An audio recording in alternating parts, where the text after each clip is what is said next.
الرحمن الرحيم. دي شقة دور أول علوي، دور شقة واحدة، شقة عداد كهرباء راكب وعداد مية والغاز موجود في العمارة توصيل، السلم كله رخام طبعا زي ما احنا شايفين كده.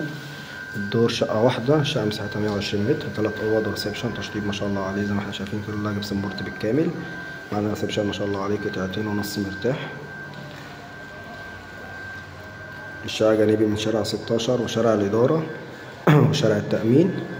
ده عندنا جنب 3 دي اهوت. دي بلكونة طبعا على الشارع زي ما احنا شايفين كده. الشارع بتاعنا اهوت.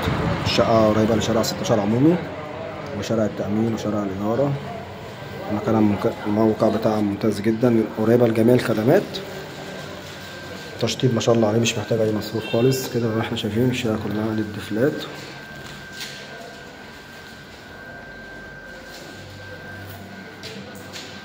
هنا عندنا طرقة التوزيع فيها 3 أوض والمطبخ والحمام. كده عندنا ريسبشن لوحده طبعا ببلكونة على الشارع. وهنا عندنا طرقة كبيرة برضو هي واسعة تحط فيها برضو نيش أو بوفيه برضو تستغل برضو المساحة ديت. كده عندنا أول غرفة معانا على الشارع أوضة ما شاء الله عليها. الأوضة دي 4.5 في 4 مرتاحة على الشارع برضو. تشيل أوضة النوم معانا ما شاء الله عليها مرتاحة جدا. الشباك ده على الشارع طبعا والطرقة واسعة اهيت برضو كلها جبسن بورد. هنا عندنا تاني غرفة برضو بلكونة جيب على الشارع. دي بلكونة كده جيب طبعا، الشباك ده على الشارع.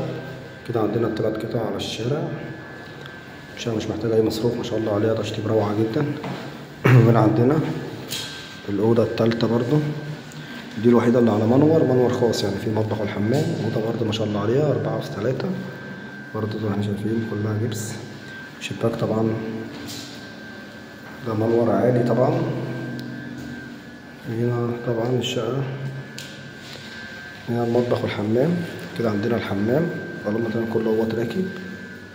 الحمام اهوت مساحته كويسة.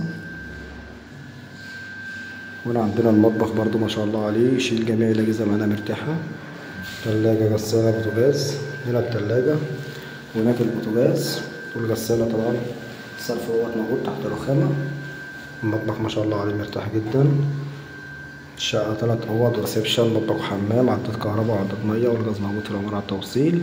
دور أول علوي، دور شقة واحدة، جانبي من شارع 16 وشارع الإدارة وشارع التأمين الصحي، قريبة لجميع الخدمات. ربنا يبارك لصاحب النصيب إن شاء الله. يوجد تسلسل ملكية وحصة في الأرض. السلام عليكم ورحمة الله وبركاته.